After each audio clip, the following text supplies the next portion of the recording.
Sunt situații în care o societate și o persoană fizică preferă să încheie un contract de prestări servicii și nu un contract de muncă. Modalitatea colaborării în regim de PFA nu poate fi aleasă în orice situație, de exemplu doar pentru evitarea încheierii unui contract de muncă.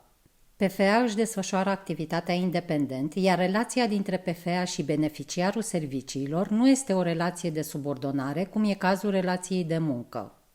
Codul fiscal stabilește anumite criterii pentru calificarea unei activități ca fiind independentă, cum ar fi: persoana fizică poate să aleagă locul și modul de desfășurare a activității, poate să-și stabilească singură programul de lucru, poate să-și desfășoare activitatea pentru mai mulți clienți, poate să desfășoare activitatea direct sau cu angajați sau cu colaboratori. Își utilizează patrimoniul propriu, laptop, mașină, telefon pentru prestarea serviciilor.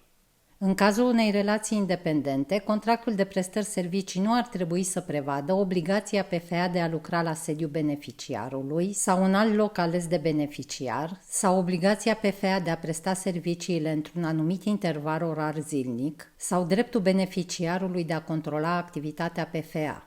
Nu ar trebui să se regăsească în contract nici alte clauze specifice relației de muncă, cum ar fi faptul că persoana fizică beneficiază de concediu de odihnă sau că are dreptul la zile libere plătite. Dacă independența PFA e afectată sau doar mimată, există riscul ca autoritățile să recalifice relația contractuală ca fiind una dependentă. Situația trebuie analizată în ansamblu, raportat la toate elementele relației contractuale. De exemplu, simplu fapt că PFA primește o remunerație lunară fixă nu ar trebui să ducă automat la recalificarea activității PFA ca dependentă, în lipsa altor elemente care să indice dependența.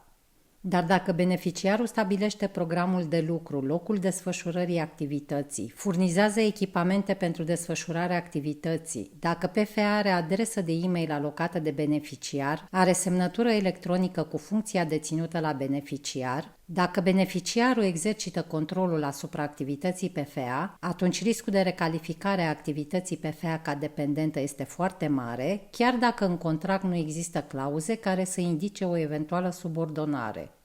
În cazul unui control, autoritățile vor evalua situația de fapt și nu doar prevederile contractului.